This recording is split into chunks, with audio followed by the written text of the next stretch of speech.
very good morning to everyone बच्चा। very good morning। चलिए सबसे पहले बेटा हम लोग अपना एक बार पिछला पोर्शन रिवाइज करते हैं कि हमने लास्ट क्लास में क्या करा था। लेक्चर 2 में आपको याद होगा बेटा हमने कुछ क्वेश्चंस करे थे। जैसे आपको याद होगा मैंने एक मंथली सैलरीज वाला क्वेश्चन कराया था। ये मंथली सैलरीज है 20 एम्प्लॉइज की फर्म के अंदर, ठीक है। तो ये हमने एक करा था। उसके अलावा हमने टाइपिस्ट ए वाला क्वेश्चन करा था कि typist a can type a letter in 5 minutes. If you remember बच्चा, ये बहुत एक अच्छा क्वेश्चन था जो हमने लास्ट क्लास में करा था। नेक्स्ट हम लोगों ने बेटा यहाँ पर क्वेश्चन करे थे, ये एक इन्वेस्टर वाला क्वेश्चन प्रैक्टिस करा था। Then we had a question of college canteen sells tea at this much. तो हमने ये सारा फंडा करा था बेटा। एक हमने लास्ट में जाते जाते चॉकलेट क्वेश्चन करा था। Chocolate question is a very important question जो हम लोगों ने क्वेश्चन के साथ सारा अपना डिस्कशन वगैरह करी थी। This is chocolate question. तो आपको याद होगा बेटा इस क्वेश्चन पे बहुत अच्छा खासा डिस्कशन हुआ था, आंसर आया था 1.35। Then we have a survey work वाला क्वेश्चन, थोड़ा सा याद करा रहा हूँ बच्चे, इसको याद करेंगे। सर्वे वर्क वाला क्वेश्चन एक हमने करा था। तो अभी फिलहाल जो मैं आपको बताने जा रहा हूँ बेटा, हम लोग यहाँ पर मीन का डिस्कशन जो है वो ज्यादा कर रहे हैं, ठीक है। So we are discussing more about mean, arithmetic mean, ठीक है। तो अभी हम लोग बच्चा अरिथमेटिक मीन के ही कुछ क्वेश्चंस को कैरी ऑन कर रहे हैं। सो बच्चे प्लीज फोकस करें और अरिथमेटिक मीन के क्वेश्चंस बच्चा यहाँ पर ध्यान से देखें। देखिए प्लीज ध्यान से। जैसे अब यहाँ पर एक और क्वेश्चन आता है, ये नॉर्मल क्वेश्चन से थोड़ा सा हटकर है। जैसे कहता है find the class intervals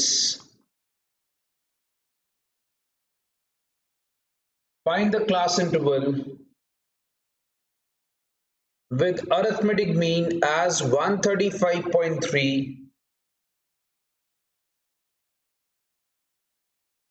and assume mean as 136.5 और आपको क्वेश्चन में वैल्यूज गिवन है dx dash it's -4 -3 -2 1 0 1 2 and 3। ये dx dash मुझे क्वेश्चन में गिवन है और मुझे फ्रीक्वेंसी दी हुई है। मार्क कर लीजिए बच्चा 2 5 8 18 22 13 8 and 4। now these are the values given to us in the question। Frequency का जो टोटल आपके पास आता है आपको लिखा हुआ है 80। अब बच्चा बोलेगा सर हमें पूछा क्या है? बेटा आपको पूछा है क्लास इंटरवल्स निकालो। So this question is actually the reverse of the previous question which we have did.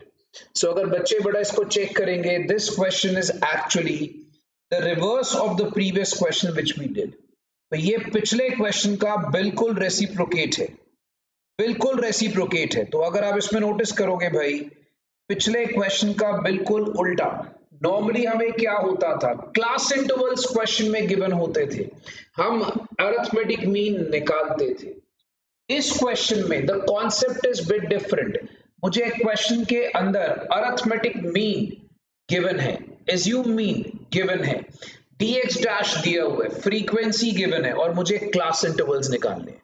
सो बच्चे जरा चेक करो इसको करना कैसे है।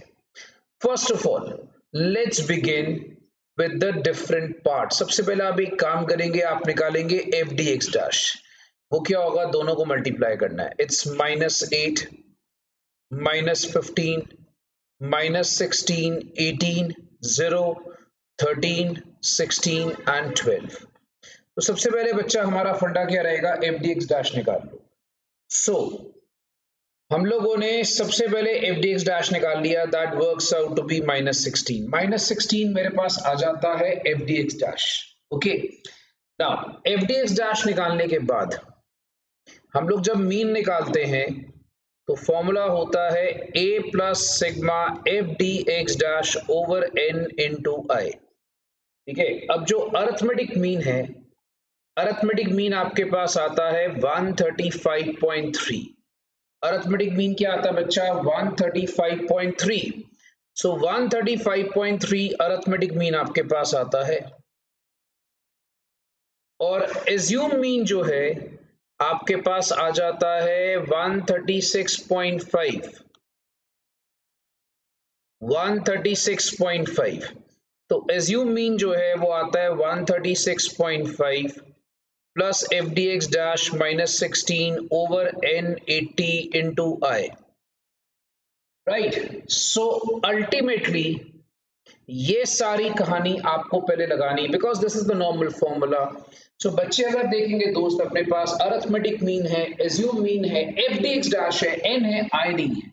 अब आई निकालो, इसको आप इधर लेके जाओ, राइट।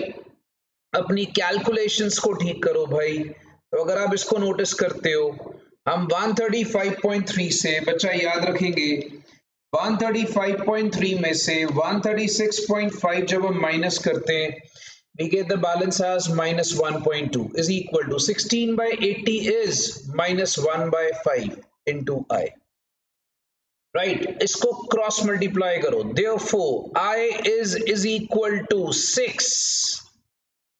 ये लो मेरे भाई, I मेरे पास 6 आ गया। नाउ होल्ड ऑन, जब I6 आ गया, अब मैं इसके बाद क्या करूंगा बच्चे, जरा इसको ध्यान से देखना बेटा। I6 आ गया, अब मैं क्या करूंगा? अगर आप देखते हो दोस्त, यहां पर dx dash is actually dx over I, हमने ये सीखा था।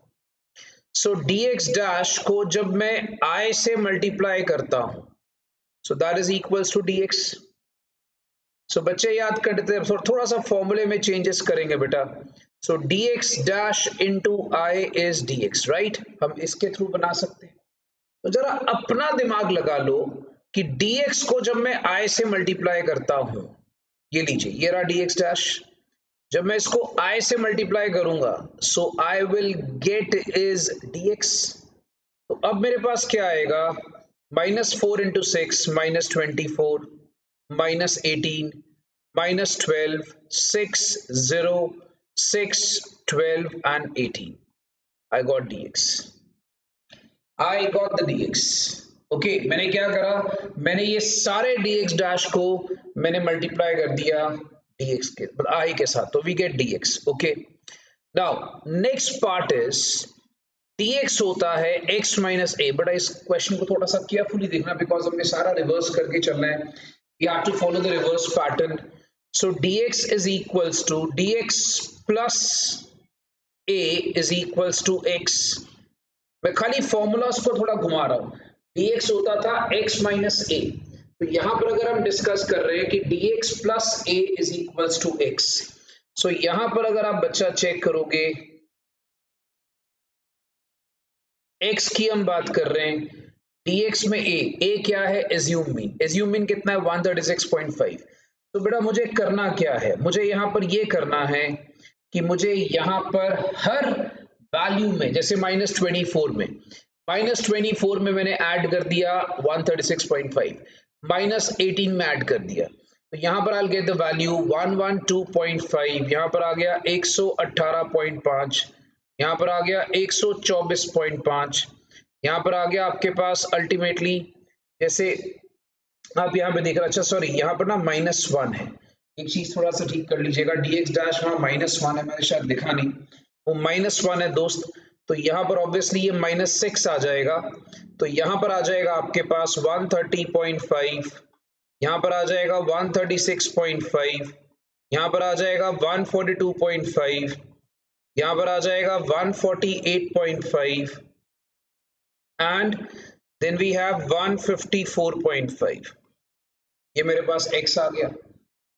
So once we got x is your mid value, x is your mid value, ठीक है। सो बच्चे अगर आप इसमें नोटिस करोगे, x आपके पास क्या है, मिड वैल्यू, ठीक है। x क्या है भाई, मिड वैल्यू। अब अल्टीमेटली यहां पर x is your mid value. अब आप x लिखो या m लिखो, बात एक ही होती है। अब इस केस में हमारे पास दो तरह की लिमिट्स होती हैं, एक अपर लिमिट एक होती है लोअर लिमिट। सो भाई मेरे एक चीज याद रखना सारे बच्चे प्यार से, एक होती है क्लास इंटरवल के लिए अपर लिमिट, एक होती है लोअर लिमिट। अब जो अपर लिमिट है और लोअर लिमिट है, देखो अपर लिमिट क्या होती है, फॉर्मूला आपको बताता हूं, x minus I by to, और अपना ये आ जाता है x plus I by two. So this is your lower and upper limit. So always always always remember this कि हमारे पास लोअर लिमिट निकालने के लिए formula x minus I by to and upper limit निकालने के लिए formula x plus I by to. तो अब आपके पास एक x है आपके पास, दैट इज 112.5, ये आ गया 112.5 आपके पास x है। तो अब आपने क्या करना है भाई, 112.5 में i by two that is 6 by two, so this works out to be 109.5। I is 6, याद रखना I is 6, this is your lower limit, ठीक है। Then what is your upper limit, 112.5 में 6 बाई टू प्लस कर देना है, that is 115.5, ठीक है। So then we have lower limit and upper limit as 109.5 and 115.5। तो बच्चा ये चीज दिमाग में रखना। Then we have upper limit and lower limit 109.5 and 115.5। अब आपने सिर्फ एक लिखना है, see here is the answer of class intervals we have. अब क्लास इंटरवल्स खाली आपने एक निकालने, क्या आता है 109.5 से लेकर 115.5।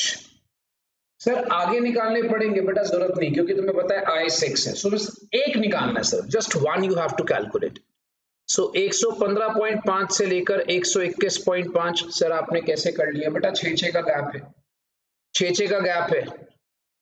121.5 से लेकर आपके पास आ जाएगा 127.5। हमने कुछ नहीं करना दोस्त, वहां पर 6 का गैप है। तो इस तरीके से आपने चलते जाना है। नेक्स्ट 127.5 से लेकर 133.5 एंड इट गोज ऑन। तो इस तरीके से आपके पास सारे क्लास इंटरवल्स निकल जाएंगे बिकॉज गैप इज ऑफ 6। तो मुद्दा क्या है, एक बार आपको सारे क्वेश्चन में दोबारा से बता देता हूं। Let me explain you each and every step, right, let me explain you बच्चा ईच एंड एवरी स्टेप। तो स्टेप्स क्या है मेरे पास, यहां पर आपके पास पहले आता है dx डैश, राइट, ये गिवन होगा आपके पास, frequency would be given, frequency would be given.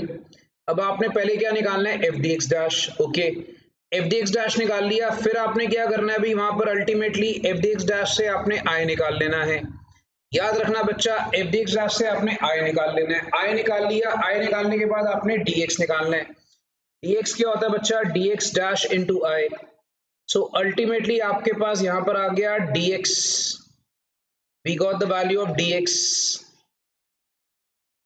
ठीक है, dx आ गया। फिर आप अल्टीमेटली देखते हो बेटा dx होता है x minus A, dx is x minus A. So ये मेरे पास आता है dx plus A is equals to x, okay. फिर आपने क्या करना है बच्चा, आपने निकालनी है यहां पर मिड वैल्यूज, वो आ गया आपके पास x आ गया। उसके बाद आपने निकालने क्लास इंटरवल्स, क्लास इंटरवल्स का फॉर्मूला लोअर लिमिट एक निकाल लो that is x minus I by two, upper limit एक निकाल लो x plus I by two, ठीक है भाई। सो बच्चे एक बार सारे के सारे फटाफट से रिस्पॉन्ड कर दें कि सर क्लास इंटरवल्स वाला फंडा is clear. So I am waiting guys, फटाफट से बच्चे बेटा एक बार रिस्पॉन्ड कर देंगे दैट क्लास इंटरवल्स फंडा is clear. Come on guys, I am waiting fast, फटाफट से रिस्पॉन्ड कर दें दैट क्लास इंटरवल्स वाला फंडा इज क्लियर।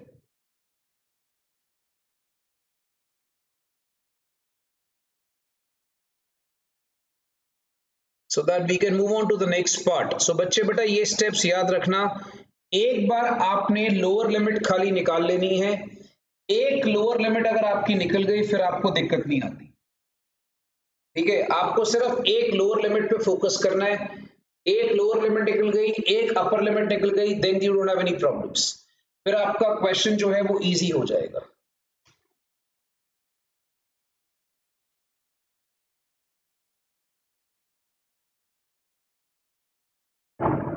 ओके,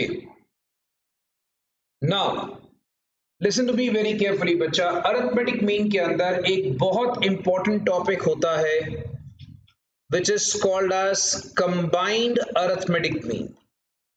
सो बच्चे बेटा इस चीज में याद रखना, अरिथमेटिक मीन में we have a very important topic which is called as combined arithmetic mean।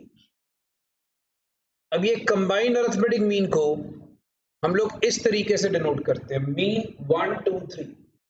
It is called as mean 1 2 3। याद रखना। नाउ mean 1 2 3 का मतलब क्या होता है?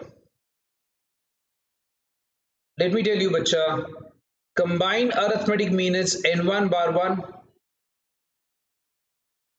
n2 bar 2 n3 bar 3 whole over n1 plus n2 plus n3। So guys, make things very clear. This is called as combined arithmetic mean.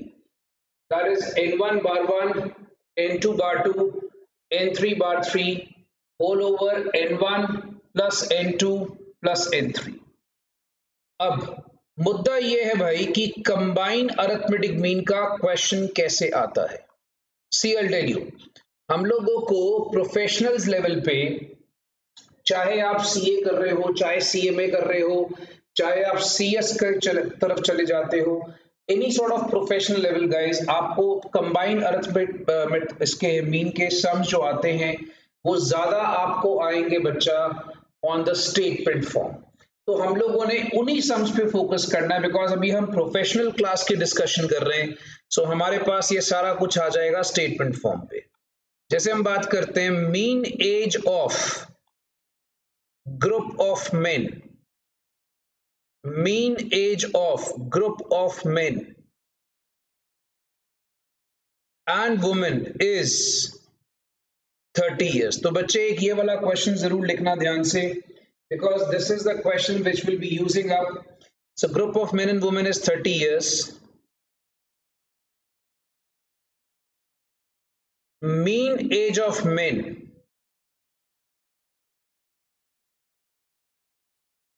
is 32 साल and women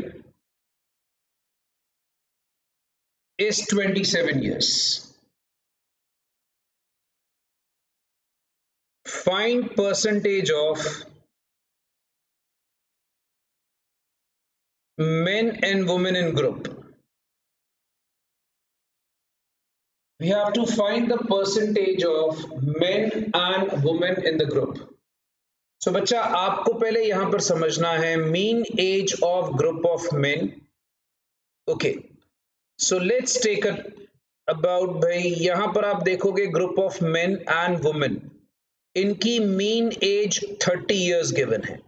सो बच्चे बेटा देख लेना 30 इयर्स आपको मीन एज कंबाइंड फॉर्म में given है, right. So आपके पास 30 इयर्स कंबाइंड फॉर्म में गिवन है।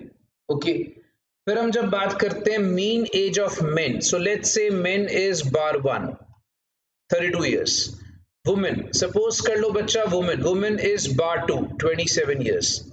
अब आपको n1 नहीं पता और आपको n2 नहीं पता, दैट मीन्स लेट्स से भाई n1 is number of men and n2 is number of women. But आपको एक चीज पता है कि आपको परसेंटेज निकालना है। परसेंटेज टोटल 100 होगा, ठीक है, परसेंटेज टोटल 100 होगा, ये आपको पता है क्योंकि आपको बोला find percentage of men and women in the group. So आपको पता है वो 100 होगा। ओके, उसके बाद अगर हम बात कर रहे हैं कंबाइन मीन की, सो कंबाइन मीन आता है n1 bar 1 n2 bar 2 whole over n1 n2। सो कंबाइन मीन बच्चा मेरे पास आता है 30, n1 नहीं पता बार 1 आ गया 32, n2 नहीं पता बार 2 आ गया 27, राइट। सो ये आ गया मेरे पास 27। तो अगर आप इसमें चेक करते हो यहां पर n1 n2 कितना है बच्चा 100, सो अगर आप इसमें नोटिस करोगे बेटा N1 इंटू टोटल कितना बेटा 100। अब आपने इसको क्रॉस मल्टीप्लाई करना है, that works out to be 3000, that is 32 N1 27 N2। अब यहां पर अगर आप देखते हो बेटा 3000 के साथ आपके पास सारा आ गया 32 N1 प्लस 27 N2। ये सारा पोर्शन जो है बच्चा ये बना देता है आपकी second equation. So now we have two equations to follow, this one and this one. अगर बच्चे चेक करेंगे we have two equations to follow, that is n1 plus n2 equals to 100 and 32 n1 plus 27 n2 is equals to 3000। तो मेरे पास अब यहाँ पर दो equations बन जाती हैं। जब आप ये दो इक्वेशंस की बात करते हो दोस्त, याद रखना अब आपको दोनों इक्वेशंस को सॉल्व करना है। वी से n1 plus n2 is equals to 100, so n1 is equals to 100 minus n2। ठीक है, ये आपके पास आ जाता है। सो 32 n1 plus 27 n2 is equals to 3000।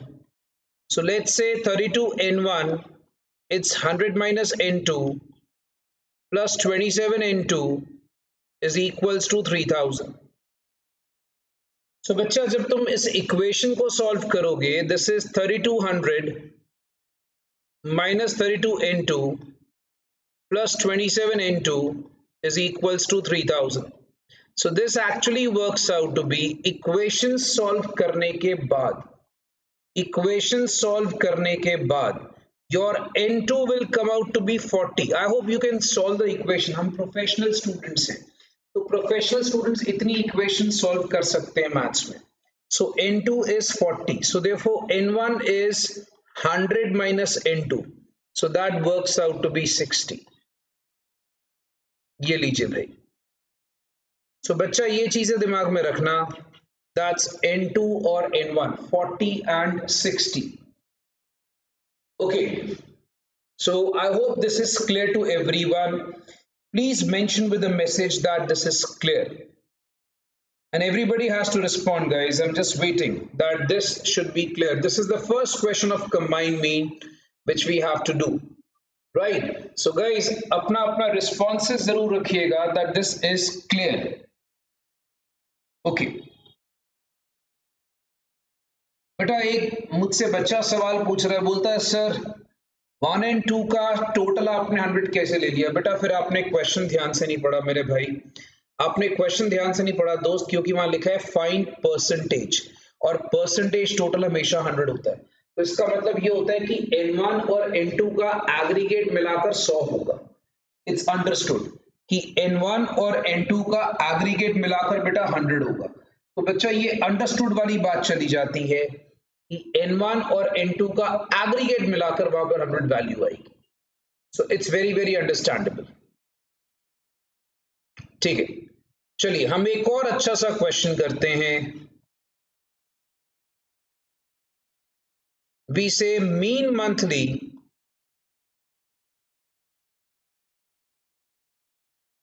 salary paid to all workers in a firm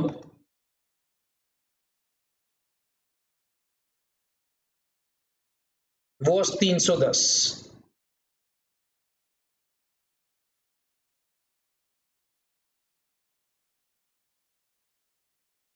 number of male workers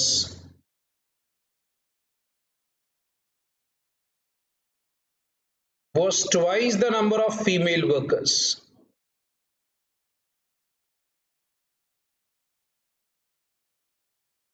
number of male workers was twice the number of female workers।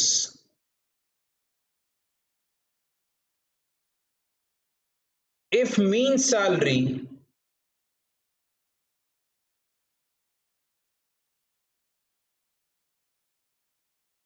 of male workers was 350,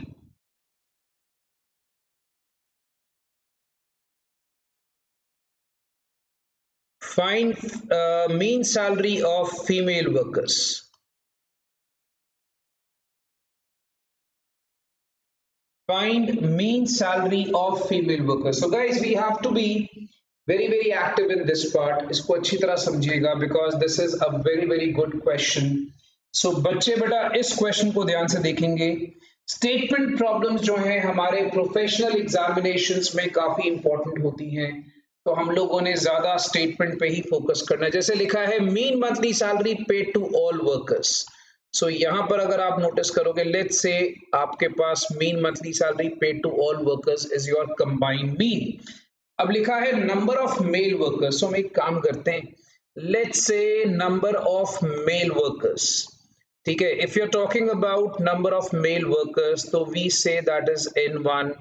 so number of female workers ये हमारे पास आता है N2. तो दोस्त ये बातें दिमाग में रखिएगा, we have N1 and N2. Okay, अब अगर बच्चे चेक करते हैं, वी से N1 is equals to twice of N2. Sir ये लिखा है क्वेश्चन में. यस मेरे बच्चा, this is mention in the question. If you check out the question very carefully, आपको लिखा हुआ है वहां पर that number of male workers was twice the number of female workers. ठीक है, तो number of male workers is twice the number of female workers. तो ये बच्चा अपने दिमाग में रखेंगे, male workers is twice the number of female workers. Okay, तो अब यहां पर अगर आप देखते हो कि भाई हमारे पास जो मेल वर्कर्स है उनका मीन आपको दिया हुआ है 350.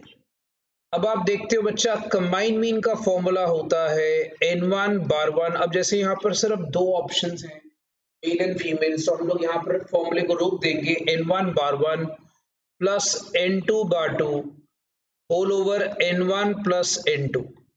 सो कंबाइंड मीन आपके पास आ गया 310. सो N1 is not given guys, but mean one is given. N2 अगर आप चेक करते हो, मुझे नहीं पता, बार 2 मुझे नहीं पता, but N1 N2 even I don't know that. No issues, कोई बात नहीं.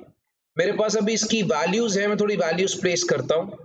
As per the above equation, इस इक्वेशन के accordingly 310 is equals to N1 is 2N2 into 350 plus N2 bar 2 whole over N1 is what? 2N2 plus N2. यह आ गया.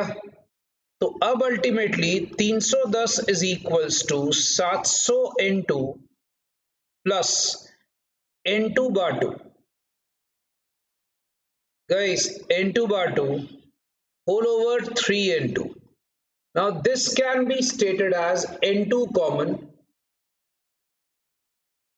700 plus bar 2 over 3N2. N2 cancel हो गया, right. सो अब बार 2 निकालने को बोला है, क्योंकि अगर आप क्वेश्चन पढ़ते हो उसमें लिखा क्या है, find the mean salary of female workers, find the mean salary of female workers. तो यहां पर आ गया बेटा 930 क्रॉस मल्टीप्लाई, 3 को मैंने 310 से क्रॉस मल्टीप्लाई कर दिया, is equals to 700 plus bar 2. Therefore, bar 2 is equals to 230. तो ये मेरे पास आ गया. bar 2 बच्चा कितना आ गया मेरे पास? 230. राइट. सो मेरे पास बच्चा यहां पर आ गया bar 2, that works out to be 230. Okay. So I hope this question is clarified to everyone. अगर किसी को डाउट होगा बेटा प्लीज आप मैसेज वगैरह में पूछ सकते हैं. ठीक है, सो अगर आप देख लीजिएगा बेटा, because I think this question is clarified to all of the students, right. Okay, then guys हम लोग आते हैं, एक और हमारे पास मीन में फंडा होता है which is called as incorrect and correct mean. So incorrect and correct mean. चलिए गाइस, थैंक यू. अब फटाफट से सुने बेटा, इनकरेक्ट और करेक्ट मीन का क्या फंडा है. देखिए दोस्त, इनकरेक्ट और करेक्ट मीन में क्या फंडा होता है जो आपको समझना है. एक छोटा सा एग्जाम्पल आपको बता रहा हूं, उसी के थ्रू. इसे mean salary pay to 100 employees of a company was 180.40. 100 employees को जो हमने मीन सैलरी पे करी दैट इज 180.40. अब ये इनकरेक्ट और करेक्ट मीन का क्या पंगा है, जरा इसको समझना है. आपको लिखा क्या है, later on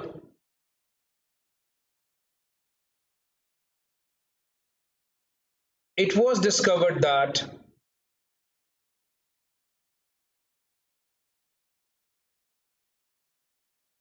salary of two persons was wrongly entered as 297 and 165, comma, their correct salaries are 197 and 185.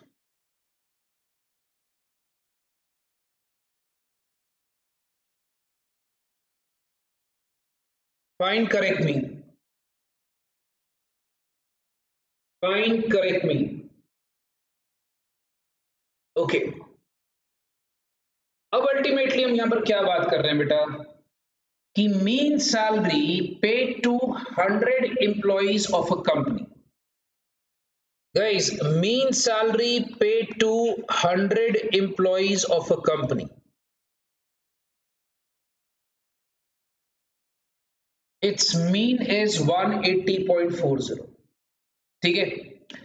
अब सबसे पहले एक चीज नोटिस करिए, आपको मैंने एक फंडा बताया हुआ है कि मीन का फॉर्मूला होता है सिग्मा एक्स बाय एन.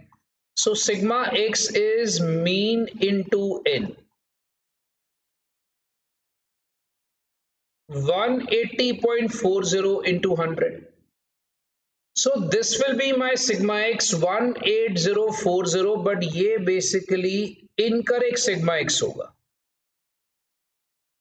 ये क्या होगा बच्चा, ये हो जाएगा incorrect sigma x. अब फंडा क्या है बेटा, ये incorrect sigma x है. चलिए ठीक है, बोलते हैं इन पर्टिकुलर वैल्यूज को आपने गलती से एंटर करा है 297 एंड 165. आपने इनको गलती से एंटर करा है. सो अगर हम बात कर रहे हैं करेक्ट सिग्मा एक्स की, तो 18040 में से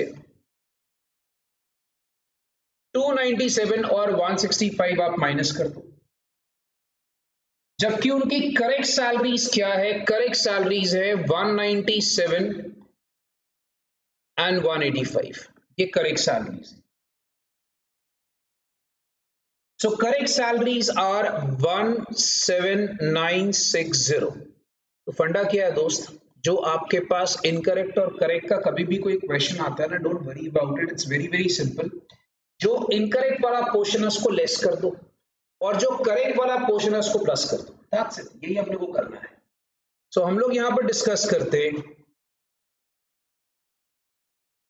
17960 over 100, it's 179.60, right? So I hope that my dear friends are clear with this particular part. So बच्चा अपने responses फटाफट से भेज दें, that everything is clear till here. जल्दी से मुझे आपके responses चाहिए. तो मुझे बच्चे बेटा प्यारे बच्चे अपने अपने रिस्पॉन्सेज भेजेंगे कि सर हमें यहां तक सब कुछ क्लियर है. ओके, दैट्स ग्रेट बेटा, that's absolutely great on your part. So as my dear students says that everything is clear till here. चलिए, moving on to the next part. Now, moving on to the next part, which is a very very important and relevant part. अगर आप याद करो बेटा, जो मैंने आपको first day जब ये टॉपिक शुरू कराया था, very very first day, very very first day बच्चा, मैंने आपको बोला था हमारे पास तीन तरह के पार्ट्स होते हैं। One is called as mean, other is called as median and other is called as mode. But mean के अंदर हमने दो बातें और सीखनी थी, that is harmonic and geometric. अभी बच्चा बोलेगा सर करेंगे हार्मोनिक ज्योमेट्रिक? यस मेरे बच्चा, हार्मोनिक ज्योमेट्रिक भी करेंगे, हार्मोनिक ज्योमेट्रिक भी करेंगे, बट हम लोग पहले किस पे फोकस करेंगे? हम लोग हार्मोनिक ज्योमेट्रिक को लास्ट में करेंगे, पहले हमारा फोकस रहेगा यहां पर मीडियन पे। So let's focus on median first, ठीक है, क्योंकि हार्मोनिक ज्योमेट्रिक जो है वो लास्ट में करना बेटर रहता है। ओके, हम इसके साथ साथ भी कर सकते हैं, बट हार्मोनिक ज्योमेट्रिक हम लोग लास्ट में करें तो बेटर रहता है। ओके, सो बच्चा एक चीज याद रखें मेरे भाई, आंसर जो है 179.62। एक बच्चा बोलता आ रहा है अरे यार कोई टेंशन नहीं है मेरे भाई, 179.62 नहीं, आपके पास अप्रोक्सीमेटली आंसर आता है 179.60। आप एक बार कैलकुलेशन चेक कर लो भाई, 18040 में से जब तुम 297 165 माइनस करते हो और 197 और 185 प्लस करते हो बेटा, तो यू गेट 17960। तो आप कोई कैलकुलेशन मिस्टेक कर रहे हो भाई, आंसर चेंज आ ही नहीं सकता।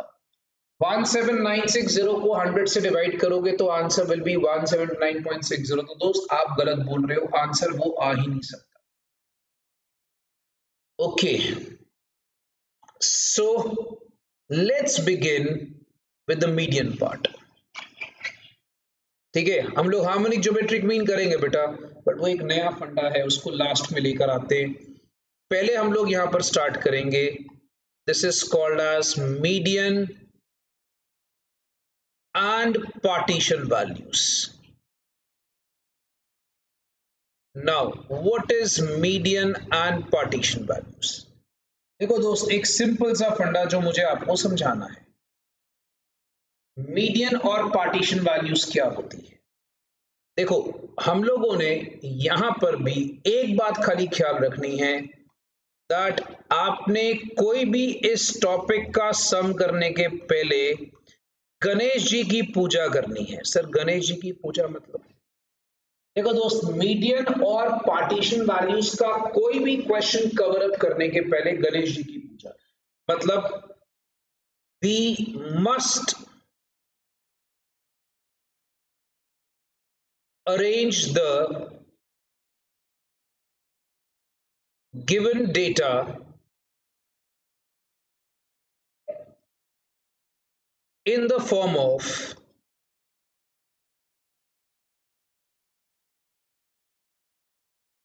ascending order। मतलब हम लोगों ने जो गिवन इंफॉर्मेशन होती है उसको असेंडिंग ऑर्डर में जरूर अरेंज करना है। ठीक है, तो हमारे पास जो गिवन इंफॉर्मेशन है उसको असेंडिंग ऑर्डर में जरूर अरेंज करना है। तो आपके पास जो भी इंफॉर्मेशन आ रही है बच्चा, उसको याद रखेंगे असेंडिंग ऑर्डर में जरूर अरेंज करना है। क्यों? बिकॉज अगर आप मीडियन और पार्टीशन वैल्यू के किसी भी क्वेश्चन को असेंडिंग ऑर्डर में अरेंज नहीं करते हो तो आपको प्रॉब्लम आएगा। So mark my words, my dear friends, that every question of median and partition values should be arranged in ascending order. Yes, my dear, descending में भी कर सकते हैं, कोई दिक्कत नहीं है, हम descending में भी कर सकते हैं बच्चा, but ascending is always preferable, right? So याद रखना बेटा, descending में भी कर सकते हैं, but ascending is always always always always preferable। ठीक है, तो ये फंडा याद रखिएगा, ascending is always preferable। Okay, अब जिस तरीके से मैंने आप लोगों को एक प्रॉपर चार्ट दिया था मीन का, अरिथमेटिक मीन का, उसी तरीके से भाई हम लोग यहां पर एक प्रॉपर चार्ट करेंगे मीडियन और पार्टीशन वैल्यूज का, राइट? सो हम लोगों ने मीडियन और पार्टीशन वैल्यूज का प्रॉपर एक फ्लो चार्ट करना है।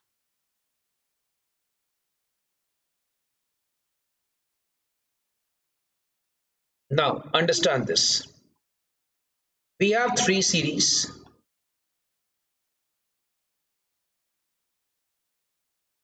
we have individual, we have discrete and we have continuous. So बच्चा हमारे पास तीन तरह की सीरीज होगी। एक हमारे पास आ गई इंडिविजुअल, एक आ गई डिस्क्रीट और एक आ गया कॉन्टिन्यूस। ठीक है, तीन तरह की सीरीज हमारे पास चलेगी। अब इंडिविजुअल, डिस्क्रीट, कॉन्टिन्यूस का क्या फंडा है? Let's say median. See, median is something which is divided into two parts. Always remember, median जिसको हम दो पार्ट्स में डिवाइड करते हैं उसको मीडियन बोलते हैं। ठीक है, तो बेटा जरा पेज को इस तरह से आप मेंटेन करना कि that you are noting down this particular data in a cross page. मैं आपको एक तरफ टेबल एक तरफ क्वेश्चन साथ साथ कराऊंगा। ओके, अब मीडियन जो है, जैसे सपोज कर लीजिए इंडिविजुअल सीरीज की बात कर रहे हैं, तो इसमें हम मीडियन कैसे निकालते हैं? इसमें फॉर्मूला होता है n+1 over 2th item। Then n is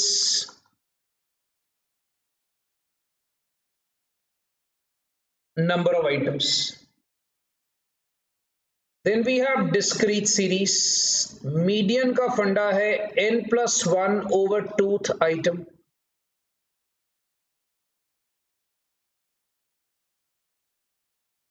यहां पर n का मतलब होता है फ्रीक्वेंसी का टोटल। n का मतलब है भाई फ्रीक्वेंसी का टोटल। ओके, मीडियन का फंडा है L1 plus n/2 minus CFP over F into I। Now continuous series में we have a very special formula for median। Sir, what is L1? L1 is lower limit of median class। It is lower limit of median class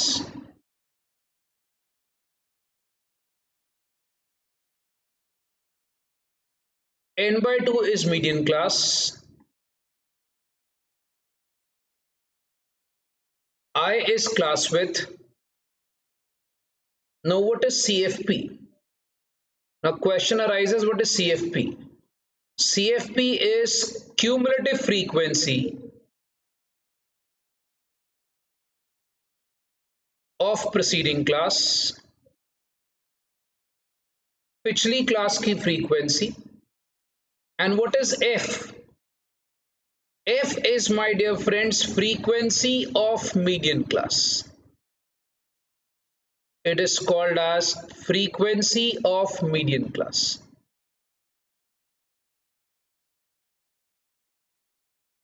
okay,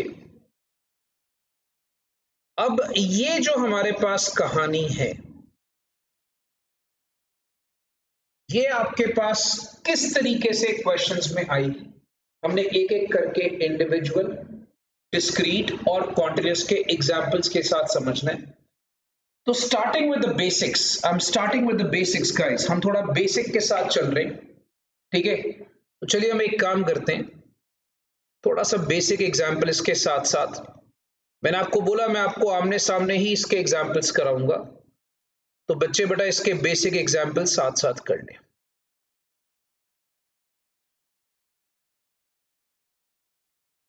okay, now look here. जैसे for example आपको x given है 7 9 8 3 4 6 2। अब मुझे कहता है find median.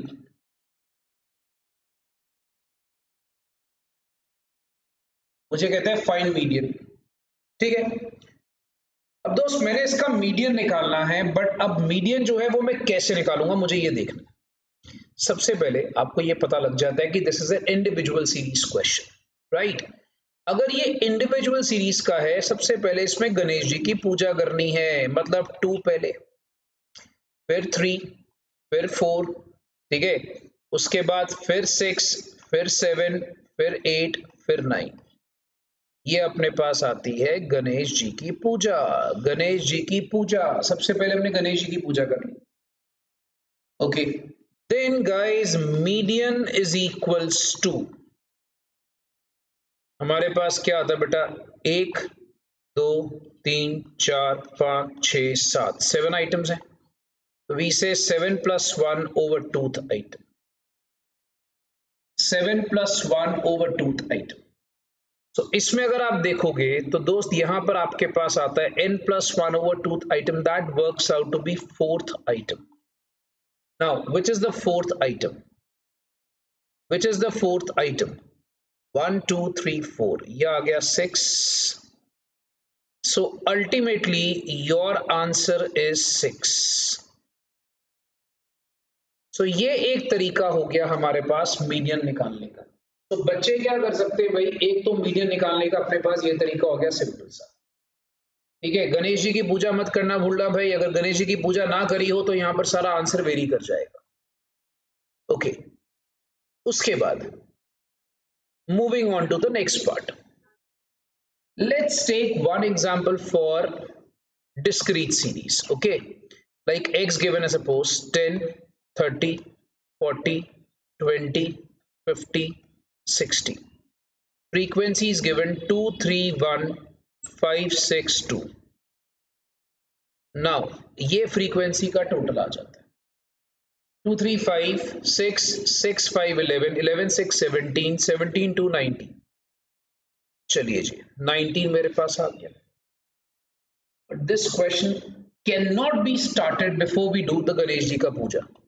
So let's make it to be ascending order. Okay, so ये 10 आ गया पहले, then we have 20, then we have 30, then we have 40, then we have 50, then we have 60. Frequency 10 के सामने क्या है 2, 20 के सामने क्या है 5, 30 के सामने क्या है 3, 40 के सामने 1, 50 के सामने 6 और 60 के सामने 2. So n works out to be 90. अब इसके बाद फ्रीक्वेंसी को भी उसके अकॉर्डिंगली चेंज करना पड़ेगा. याद रखना मेरे बच्चा, फ्रीक्वेंसी को भी हम उसके अकॉर्डिंगली चेंज करेंगे. So we will change the frequency as per the data information given to us. अब हम बात करते हैं बेटा क्यूमुलेटिव फ्रीक्वेंसी की. 2, then we say 2 5 7 7 3 10, this is called as cumulative frequency. 10 1 11 11 6 17 17 2 19. अब जब आप इस केस में मेरे भाई मीडियन निकालते हो, इस केस में जब आप मीडियन निकालते हो, याद रखना मीडियन का फॉर्मूला होता है n + 1 over 2th item. So this actually works out to be 19 + 1 over 2, because in this case the n is your total of frequency. So this actually works out to be 10th item. Okay, now we have to select a number. याद रखना, we have to select a number from CF table which is greater, याद रखेंगे, greater and nearest to 10th. याद रखना, we have to select a number in this case from CF table which is greater and nearest, greater and nearest, greater and nearest. So यहां पर आप देखोगे number 10 भी है, 10 भी है क्योंकि आपके पास CF टेबल में अगर आप देखते हो 10 भी आ जाता है. So 10 is also there in your CF table. ठीक है, अब बच्चा बोलेगा सर अगर इक्वल आ रहा नंबर तो, लाइक जैसे यहाँ पर इक्वल आ रहा है, तो मैंने पर्पसली ऐसा केस लिया था, अगर नंबर इक्वल आ रहा है तो क्या करेंगे बेटा, आपको एक चीज बताता हूं. तो practically the rule says the number should be greater and nearest.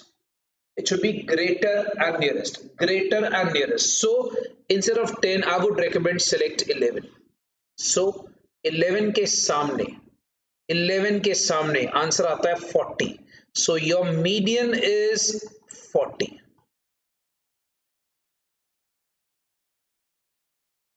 So आपका जो मीडियन है वो क्या है, that is 40. तो ये बच्चा याद रखेंगे, the median works out to be 40. The median works out to be 40. So those, the number has to be greater and nearest. I repeat for the one last time, the number has to be greater and nearest. So the median has to be 40. So बच्चे बेटा इसी form को लेकर चले आगे.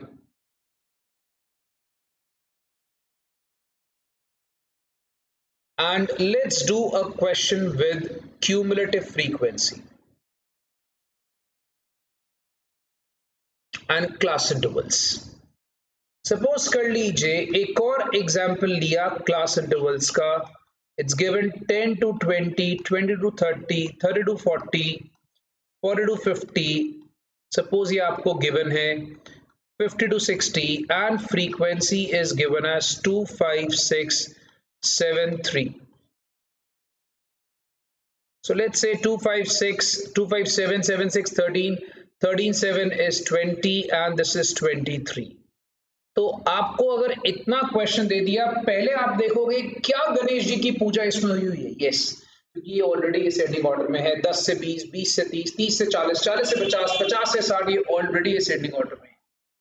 तो याद रखेंगे दोस्त, आपको पहले शुरू कर देना है सम CF के साथ. CF में 2 का 2 आ जाएगा, देन 2 5 7 7 6 13 13 7 20 20 एंड 23. तो ये मेरे पास आ जाता है 2 7 13 20 23, 2 7 13 20 23. हमारे पास CF तैयार हो गया है मेरे दोस्त. अब क्यूमुलेटिव फ्रीक्वेंसी अपने पास रेडी हो जाता है. तो जब क्यूमुलेटिव फ्रीक्वेंसी की जब हम बात करते हैं, when it becomes ready, तो अब आपने क्या करना है, यहाँ पर आपको चाहिए सबसे पहले n/2, that is median class, that is 23/2. So when you go for 23/2, that works out to be 11.5. 11.5 जो है वो नंबर आता है 13. 11.5. So we have to select a number from CF table. याद रखना इसमें n+1 मत करना, क्योंकि यहाँ पर हम बहुत परेशान होते हैं. बच्चे क्या करते हैं, n+1 की गलती कर बैठते हैं. Don't do this. Don't ever do this. Why? Because n+1 is to be done in याद रखिएगा individual and discrete series only. यहाँ पर होता है n/2. n/2, don't forget that. 11.5. 11.5 का आप देखोगे number greater and nearest is 13. सो हमारे पास नंबर आ गया 13. इसके पिछले वाले को हम कहेंगे CFP, इसके सामने वाले को हम कहेंगे फ्रीक्वेंसी, और ये मेरे पास वैल्यू आती है 30. 30 को हम कहते हैं L1. So now let's calculate the median. अगर आप यहाँ पे मीडियन कैलकुलेट करोगे, L1 plus n/2 minus CFP 7, इसके पिछले वाला ओवर फ्रीक्वेंसी आ गया 6 into I is 10. So when you calculate this, 11.5 minus 7 divided by 6 into 10. अब इसको मैंने ऐड ऑन कर लिया. This works out to be 37.5.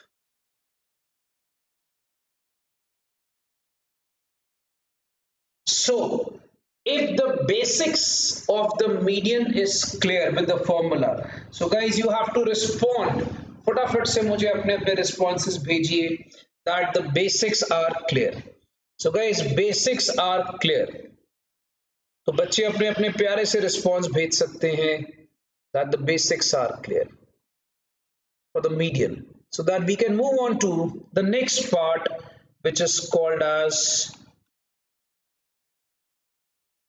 quartiles. Okay, so these are only the basics guys. अभी तो मैं खाली बेसिक करा रहा हूं, और हमारे को प्रोफेशनल लेवल में बेसिक के अलावा एडवांस लेवल क्वेश्चंस भी होंगे. So don't worry about it. मैं आपको बेसिक भी कराऊंगा और एडवांस लेवल के क्वेश्चंस भी कराऊंगा. ओके, क्वार्टाइल्स क्या होता है? Quartiles something which is divided into 4 parts. याद रखना, और ज्यादातर क्वार्टाइल्स बच्चा Q1 और Q3 के फॉर्म में ही होंगे. तो इसको भी हम ऐसे करेंगे, याद रखना, पहले फॉर्मूलाज, फिर मैं आपको साथ साथ ही इसके बेसिक क्वेश्चंस करा दूंगा ताकि अपने को प्रॉब्लम ही ना आए. राइट, सो क्वार्टाइल्स पहले हम लोग यहाँ पर एक बार डिस्कस कर लेते हैं. क्वार्टाइल्स, सपोज कर लो मुझे क्वार्टाइल निकालना है, Q1 निकालना है या मुझे Q3 निकालना है, एज द केस में B. The formula is an+1 over 4th item. Now what is A? A can be either 1 or 3 depending upon the value given, अगर आपको Q1 निकालने को बोलेगा तो A is 1, Q3 निकालने को बोलेगा तो A is 3। यहां पर अगर आप देखोगे तो formula is an+1 over fourth item. Now the difference is, यहां पर n का मतलब हो गया दोस्त नंबर ऑफ आइटम्स, और यहां पर n का मतलब हो गया फ्रीक्वेंसी का टोटल। ठीक है, अब अगर आप यहां पे नोटिस करते हो formula L1 plus an/2 minus CFP whole over F into I, the entire formula is same, CFP L1 FI का मीनिंग सेम है। what is an/2? an/2 is called quartile class। Quartile class को हम लोग बोलेंगे Q class, right. सो quartile class Q class एक ही बात है। तो बच्चे बड़ा ये थोड़ी सी बेसिक बातें याद रखिएगा, quartile class Q class it's all the same thing. Okay, अब मैं आपको रेकमेंड करूंगा कि हम इसका एक बेसिक क्वेश्चन करेंगे, बट पहले हम इसकी डेफिनेशन एक और कर लेते हैं which is called as deciles. Sir basic question फिर आप एक ही करा दोगे? यस मेरे बच्चा, मैं एक ही क्वेश्चन में सारी चीजें आपको निकालनी सिखा दूंगा। ठीक है, so let's go for deciles. Deciles क्या होता है? डेसाइल्स मेरे दोस्त वो होता है जिसको हम 10 पार्ट में डिवाइड करते हैं। ठीक है, 10 part deciles, something which is divided to 10 parts. So यहां पर आपको बता देता हूं D1 से लेकर D9 तक कुछ भी हो सकता है डेसाइल्स। तो डेसाइल्स अगर आप देखोगे formula an+1 over 10th item, यहां पर आता है an+1 over 10th item. The formulas मैं आपको आमने सामने प्रेजेंट कर रहा हूं, आर सो सिमिलर। उसमें 4 से डिवाइड करना है, इसमें 10 से डिवाइड करना है। ओके, और यहां पर आपके पास आता है L1 an/10 minus CFP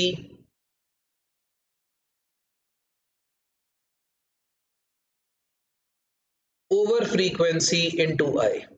So an/10 is decile class. तो बच्चे बेटा इस चीज को दिमाग में रख लें, an/10 is basically my decile class.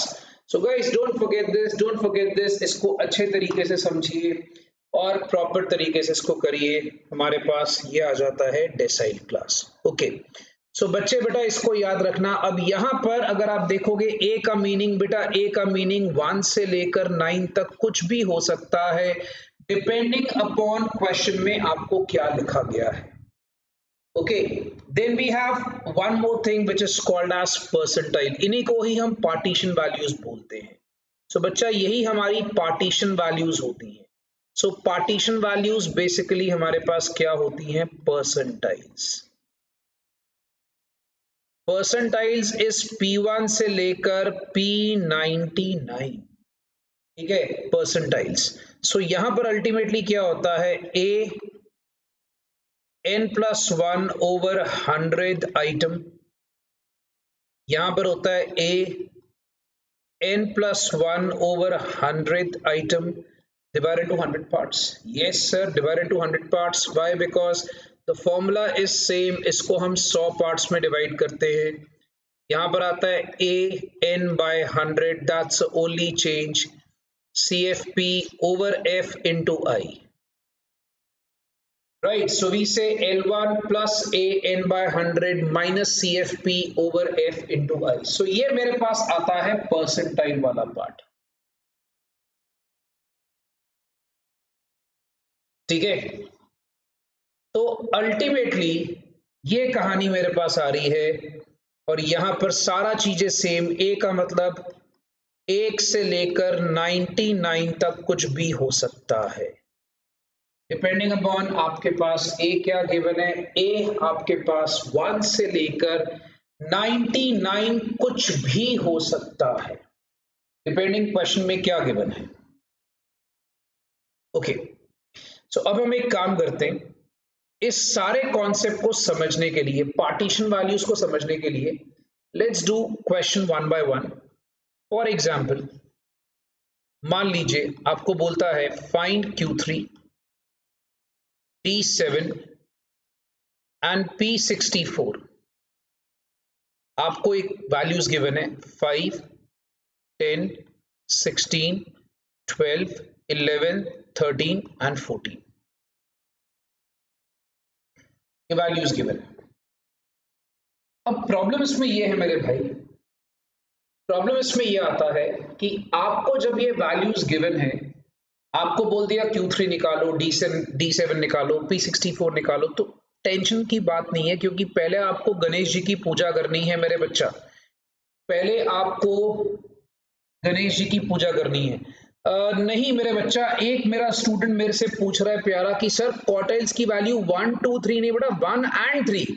आप नोटिस करो मैंने लिखा है 1 and 3, मैंने 1, 3 लिखा है, ठीक है। तो क्वार्टाइल्स जो होता है उसमें 1 and 3 होता है, क्यों, इसका रीजन आपको बताता हूं। जो मीडियन होता है वही हमारा Q2 हो जाता है, तो ये बात याद रखना, जो Q2 है वो मीडियन होता है। तो क्वार्टाइल्स में सिर्फ दो चीजें होती हैं, या तो Q1 होता है या Q3 होता है, राइट। सो क्वार्टाइल्स में Q2 नहीं होता, because Q2 itself is median। याद रखना Q2 itself is median। सो ये फंडा दिमाग में रखिएगा जी। आपने सवाल पूछा तो मैंने बता दिया, जैसे मैं लिख रहा हूँ D1 से लेकर D9, तो डेसाइल्स हो गया, P1 से लेकर P99, तो ये 100 पार्ट्स हो गए, परसेंटाइल्स हो गया, तो ये डिपेंड करता है, राइट। ओके, अब सुनिए सारे बच्चे, एक सपोज कर लो, पहले बेटा इसको थोड़ा ठीक कर लें। 5 आपके पास आ गया, then we have 10, then we have 11, then we have 12, then we have 13, then we have 14, then we have 16। तो ये मेरे पास x आ गया। सबसे पहले बेटा मैंने इसमें क्या करना है, n चेक करना है, 1 2 3 4 5 6 7, सो n is 7। ओके, चलिए अब एक एक करके शुरू करते हैं। लेट्स से हमने Q3 निकालना है, formula 3 n+1 over 4th item. Okay, so यहां पर अगर आप देखते हो बेटा कि मेरे को यहां पर चाहिए 3n+1 ओवर 4th आइटम, सो ये आपके पास आ गया 6th आइटम सॉल्व करने के बाद। सो अगर आप यहां पर 6th आइटम चेक करोगे, 1 2 3 4 5 6, so answer is 14, right. Now let's say D7 is 7। Okay, 7+1 over 10th item. Now we have a catch. Guys. यहाँ पर अगर आप देखोगे 8 into 7 divided by 10, that works out to be 5.6th item। अब 5.6 decimals में आ गया। अब प्रॉब्लम आती है, जब इंडिविजुअल सीरीज में आपको डेसिमल्स आ जाए तो हमने क्या करना है, ये हमें समझना है। इंडिविजुअल सीरीज में मेरे बच्चा मेरे पास आ गया डेसिमल्स, तो मेरा क्या करना है समझिए, इसको कहते हैं fifth item. It is called as fifth item plus 0.6, sixth minus fifth, right. क्या बोलते हैं बेटा, फिफ्थ आइटम, ये रहा fifth item, plus 0.6, 6 minus fifth. तो फिफ्थ आइटम इज 1 2 3 4 5 13, 0.6 यह आता है 14 minus 13। So answer works out to be 13.6.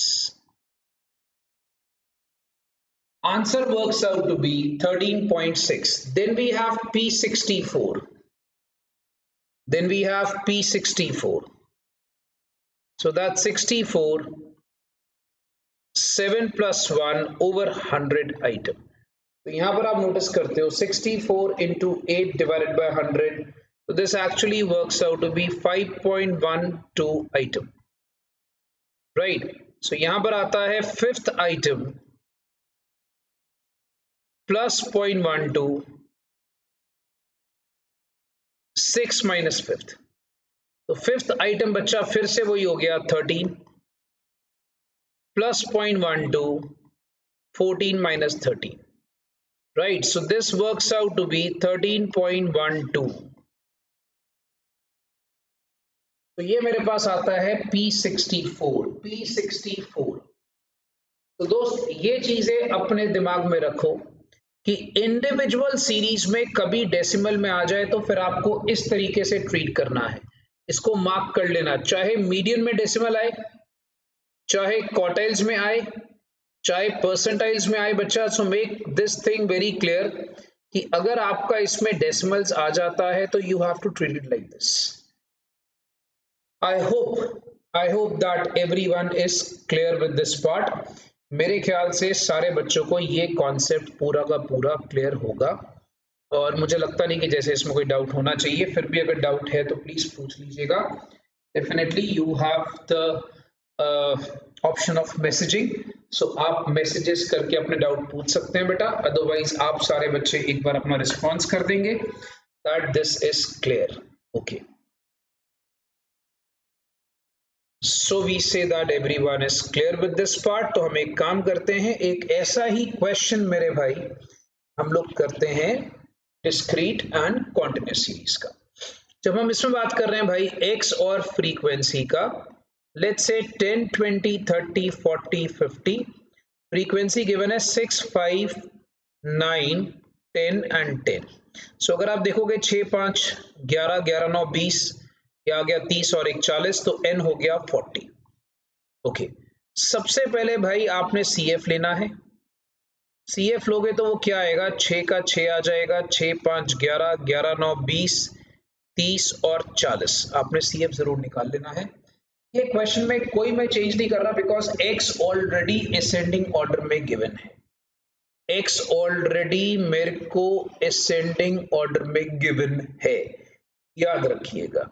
सो यहां पर बच्चा अगर आप नोटिस करते हो, सपोज कर लो मुझे क्वेश्चन में कहता है कि फाइंड Q3, मान लो बोलता है D6, मान लो कहता है P75।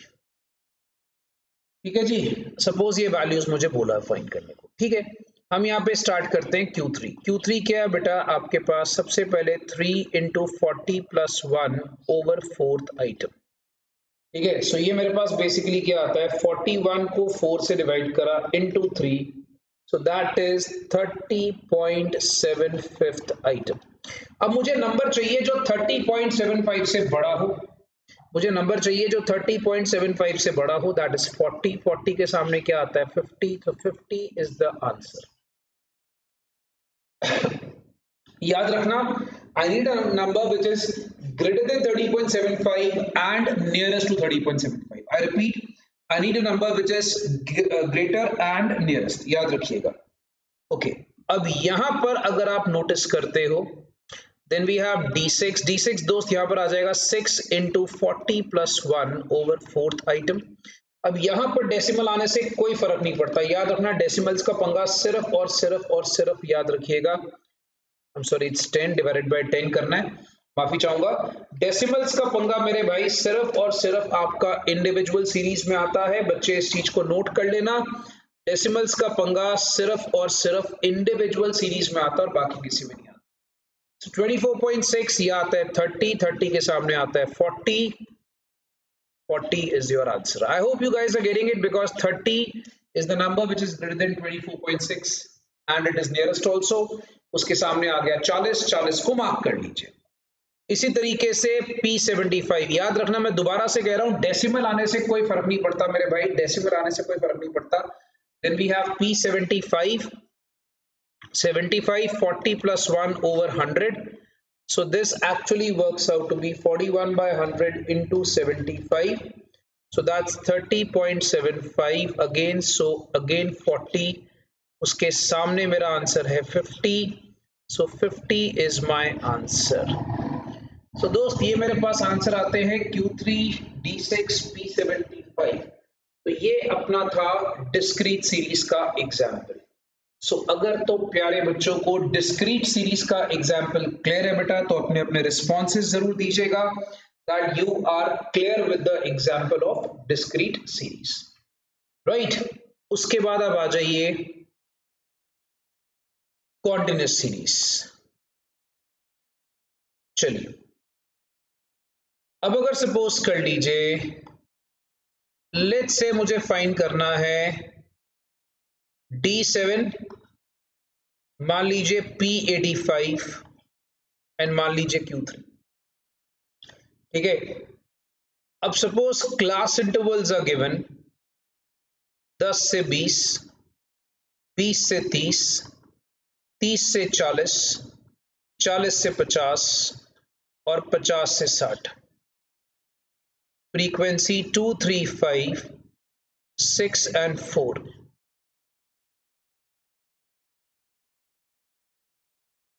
अब ये आता है N20। सो फ्रेंड्स, पहले जब इतना क्वेश्चन गिवन है, हमने क्यूमुलेटिव फ्रीक्वेंसी निकाल लेना है। हमने क्या करना है भाई, हमने क्यूमुलेटिव फ्रीक्वेंसी निकाल लेना है। सो क्यूमुलेटिव फ्रीक्वेंसी की बात कर रहे हैं तो पहले 2, 3, 5, 10, 16 एंड 20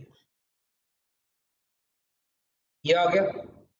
ओके, अब सबसे पहले आपने जब ये निकाल लिया, आपको चाहिए D7 की क्लास।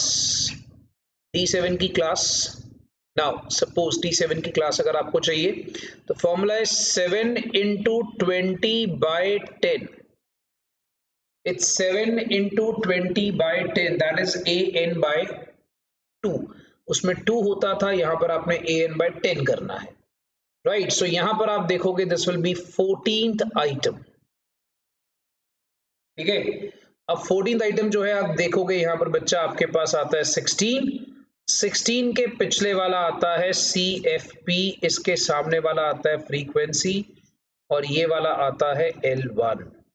तो यहां पर जब आप D7 निकालोगे दोस्त, तो सेम फॉर्मूला आपको, अब कॉन्टिन्यूस सीरीज का formula L1 that is 40 plus, आप देखोगे लाइक यहां पर 14 minus CFP it's 10 over frequency is 6 into I is 10.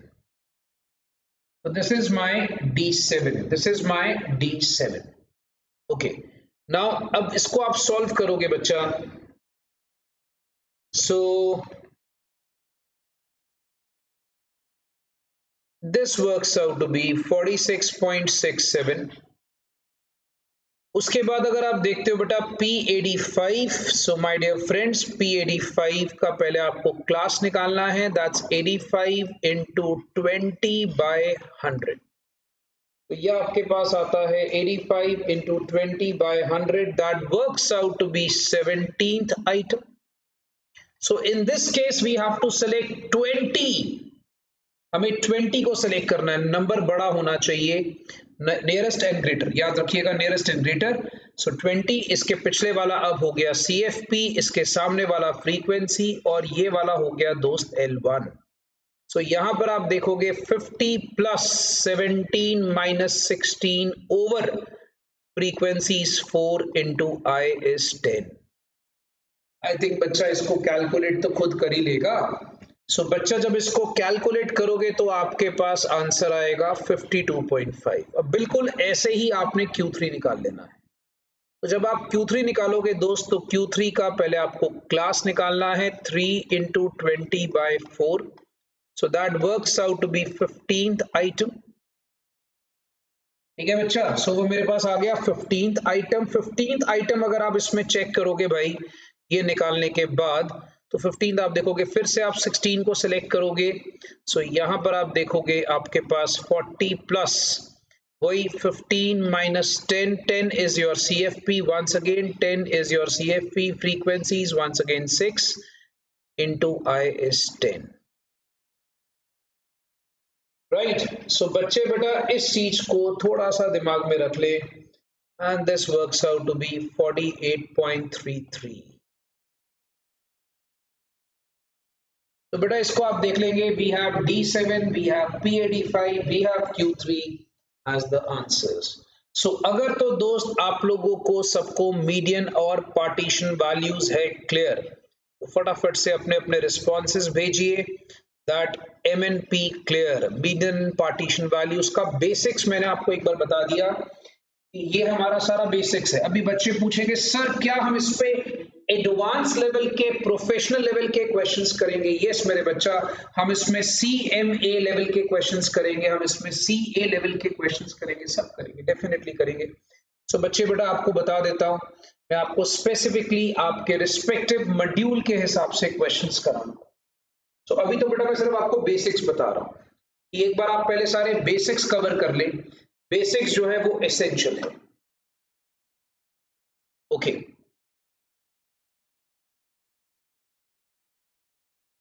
so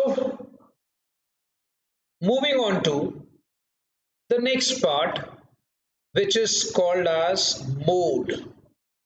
अब बच्चा सवाल करता है सर मोड क्या होता है?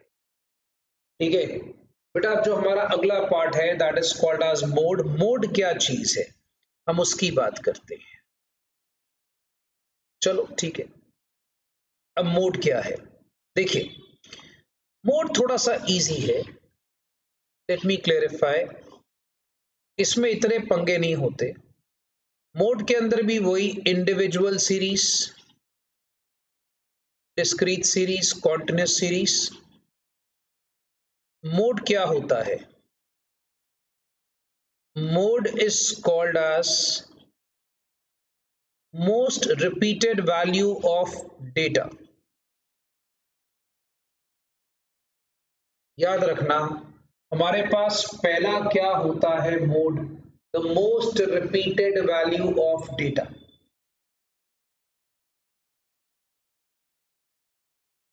ओके, जो वैल्यू सबसे ज्यादा रिपीट होती है। सेकेंड, डिस्क्रीट में क्या होता है? Mode is the value with highest frequency.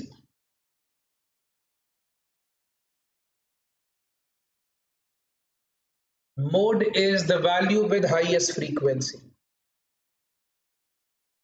इस केस में मोड क्या होता है? It's L1 plus F1 minus F0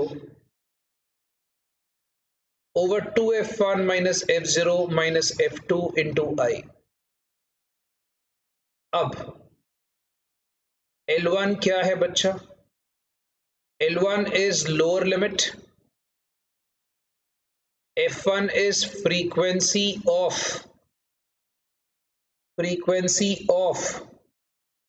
modal class,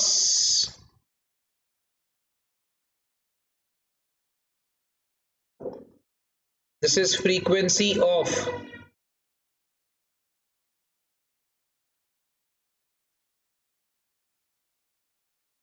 succeeding modal class, frequency of preceding modal class।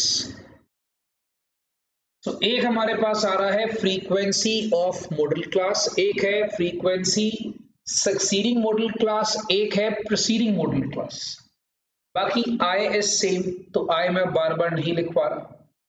ठीक है, तो बच्चा बोलेगा सर मोड के ये तीन फंडे ही हैं। यस बच्चा, मोड के तीन फंडे हैं, बट यहां पर एक प्रॉब्लम आता है जो आपको समझना है।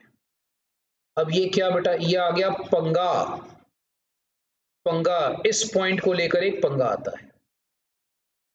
वो क्या? Sometimes above formula of mode is not applicable। कई बार ये वाला फॉर्मूला जो होता है मोड का फेल हो जाता है। बच्चा बोलेगा सर हमें कैसे पता लगेगा कि फॉर्मूला फेल हो गया? देखो दोस्त, आपको बताता हूं। Formula gets failed when 2f1 minus f0 minus f2 is equals to 0। कई बार क्या होता है, ये जो डिनोमिनेटर है ये वाला, ये जीरो आना शुरू हो जाता है। So when it comes out to be 0,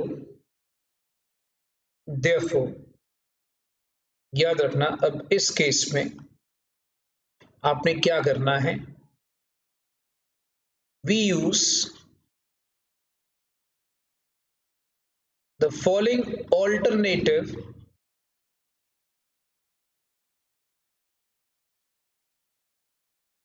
formula for mode। उस केस में हम मोड के लिए ये ऑल्टरनेटिव फॉर्मूला यूज करते हैं। अब कौन सा ऑल्टरनेटिव फॉर्मूला मोड के लिए आप यूज करोगे मेरे भाई? मोड के लिए फिर आप यूज करोगे L1 plus delta 1 over delta 1 plus delta 2 into I. Delta 1 क्या होता है? F1 minus F0। डेल्टा 2 क्या होता है? F1 minus F2। और याद रखना इन दोनों में एक ही बात है, इग्नोरिंग नेगेटिव साइंस। इन दोनों में एक ही बात है बच्चा, इन दोनों में क्या है, we have to ignore the negative science.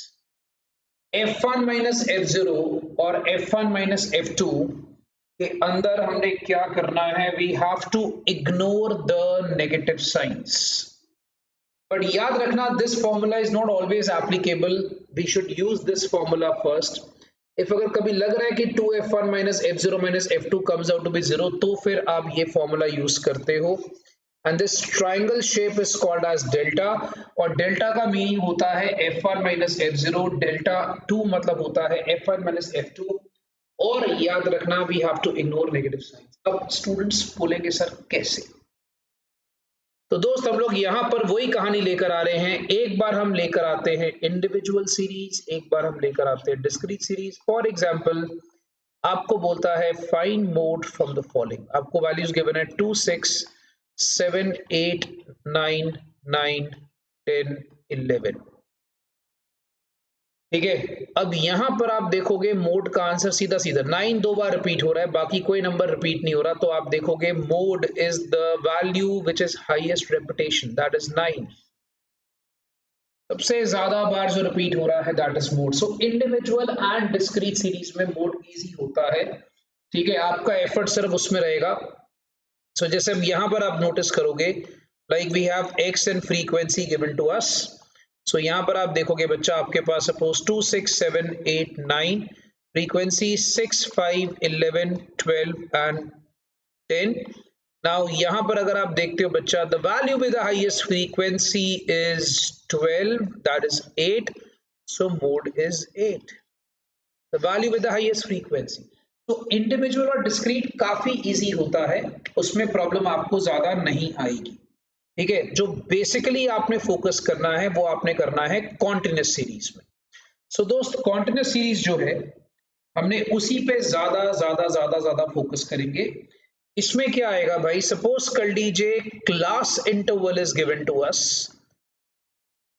10 से 20, 20 से 30, 30 से 40, 40 से 50 और 50 से 60। ठीक है, then we have frequency given to us 2 5 6 2 1।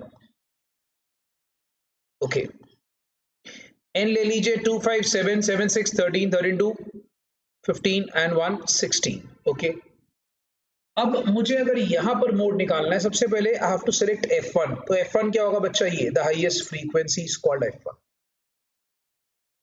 अब ये वाली क्लास जो होती है इसको मॉडल क्लास बोलना शुरू कर देते हैं।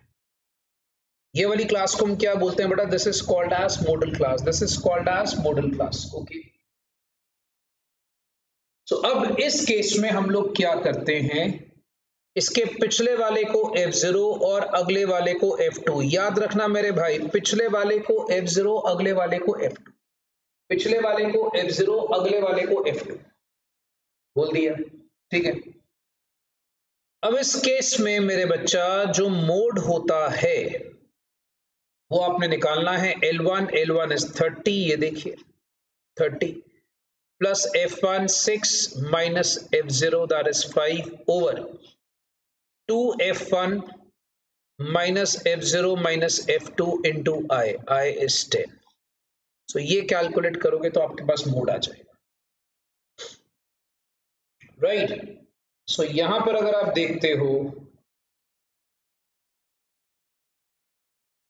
so 30 plus 1 by 5 into 10, so this is 32, so mode is 32। तो ये कुछ बेसिक बातें थी जो हमने मोड को लेकर करी। ठीक है, अभी कुछ बेसिक बातें बच्चा जो हम मोड को लेकर कर रहे हैं, बट माय डियर फ्रेंड्स अभी पिक्चर बाकी है, पिक्चर अभी बाकी है मेरे दोस्त, पिक्चर अभी बाकी है मेरे भाई, अभी आपका सारा कुछ खत्म नहीं हुआ है। We have to be focused, हमने यहाँ पर इसको बहुत ध्यान से देखना है, जरा ध्यान से देखिएगा मेरे भाई। क्या करना है, याद रखना हमारे पास एक फंडा आता है, एक और पंगा आता है जिसको कहते हैं पंगा 2, पंगा 2 बच्चा, पंगा 2। पंगा 2 क्या है? Sometimes we have two modes in a data. Sometimes we have two modes in a data. That is, series is bimodal. उसको हम कहते हैं बाइमोडल सीरीज। तो कई बार क्वेश्चन में 2 बार मोड्स आते हैं। सर 2 बार मोड्स कैसे आते हैं? जैसे फॉर एग्जांपल इफ आई से आपको गिवन है 2 2 3 5 6 6 7। नाउ अगर आप यहाँ पे देखोगे 2 भी 2 बार रिपीटेड है, 6 भी 2 बार रिपीटेड है। अब बताओ मोड कैसे निकालोगे? ऐसी सीरीज को हम कहते हैं this is bimodal. We have 2 modes. इसको क्या बोला जाता है बच्चा? बाइमोडल। अब जैसे फॉर एग्जांपल एक्स और फ्रीक्वेंसी गिवन है, सपोज 10 20 30 40 50, सपोज 6 5 3 6 2। अब highest frequency is 6, we know that, but 6 2 बार है। तो ये सीरीज कौन सी हो गई? ये सीरीज हो गई बाइमोडल। अब प्रॉब्लम है मेरे दोस्त, मोड निकालोगे तो कैसे निकालोगे? तो इस केस में ऐसे क्वेश्चंस में क्या करते? याद रखना बाइमोडल सीरीज का एकमात्र सहारा होता है जिसे कहते हैं एम्पिरिकल फॉर्मूला। क्या बोलते हैं दोस्त? Empirical formula. एम्पिरिकल फॉर्मूला कहता है mode is equals to 3 median minus 2 mean. So जब क्वेश्चन में बाइमोडल सीरीज आती है तो आप क्या करोगे? मीडियन निकालोगे, मीन निकालोगे। 3 का करा मीडियन, मतलब मीडियन को करा थ्राइस, ट्वाइस करा मीन का, माइनस कर दिया, वी गेट द मोड। सो बच्चा इसी को हम कहते हैं बाइमोडल सीरीज। तो मेरे भाई याद रखिएगा सारे बच्चे, बेटा प्यारे प्यारे बच्चे, this is called as bimodal series. इसी को कहते हैं बाइमोडल सीरीज। सर इसके क्वेश्चंस आएंगे ना मेरे भाई, टेंशन क्यों लेते हो? बहुत सारे क्वेश्चंस अभी हमने करने हैं, चिंता मत करिए, आप खाली फोकस करिए अभी इसके ऊपर कि हमने जो टॉपिक अभी कवर करा है इसे कहा जाता है बाइमोडल सीरीज। तो जब बाइमोडल सीरीज होगी तो एम्पिरिकल फॉर्मूला यूज करना है। तो याद रखना मेरे बच्चा, ये हमारा सारा कहानी आती है मोड की। ये सारी हमारी कहानी किसकी? मोड की। तो मोड के केस में दोस्त हम लोग क्या यूज करेंगे? एम्पिरिकल फॉर्मूला, अगर बाइमोडल सीरीज होगी तो। ओके सो अगर तो है डाउट किसी को तो प्यार से बच्चा फटाफट से बड़ा अपना रिस्पॉन्स मुझे भेज सकता है। अपने कोई डाउट्स हैं तो प्लीज क्लैरिफाई कर लो, वरना मैं आप लोगों को आज मोड का फंडा यहीं पे रोक रहा हूं। इस लेक्चर के लिए इतना बहुत है। इस लेक्चर में हमने मीडियन करा, पार्टीशन वैल्यूज करा, कंबाइन मीन करा, मोड करा, ज्यादा कर लिया भाई। अब बाकी का कार्यक्रम अगले लेक्चर में। एक साथ सारी पिक्चर समझ में नहीं आएगी भाई, तो बच्चे क्या करेंगे? अब अगले लेक्चर में थोड़ा सा एडवांस लेवल है, तो एडवांस लेवल के लिए तैयार रहिएगा। ठीक है, अब हम लोग आ जाएंगे टेंडेंसी के एडवांस स्टेज पर, प्रोफेशनल एग्जामिनेशन स्टेज पर। राइट गाइस, चलिए थैंक यू बच्चा, गॉड ब्लेस यू। अच्छा एक चीज और आपको बता दूं, हमारे पास जो है अभी हमारी कुछ और क्लासेस एक्स्ट्रा जाएंगी, उसके मैसेजेस आपको आएंगे, बी रेडी फॉर दैट। ठीक है, thank you guys, thank you, God bless you. एक बार आज का फर्स्ट क्वेश्चन शो कर दो।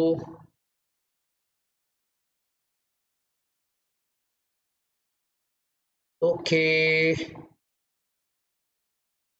this was the first question of today.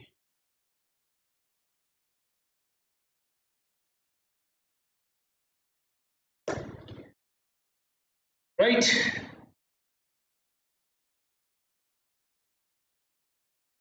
Okay. बेटा हम इस सब बारे में बातें करेंगे, चिंता मत करिए। फिलहाल अभी आप सारी चीजों को रिवाइज करें और एफर्ट लगाएं, हार्डवर्क करें। Hard work, sincerity, discipline, dedication is required to clarify any sort of professional examinations. So ये बातें मैं अपने आप बता दूंगा। Thank you guys, God bless you बच्चा, सी यू, बाय बाय।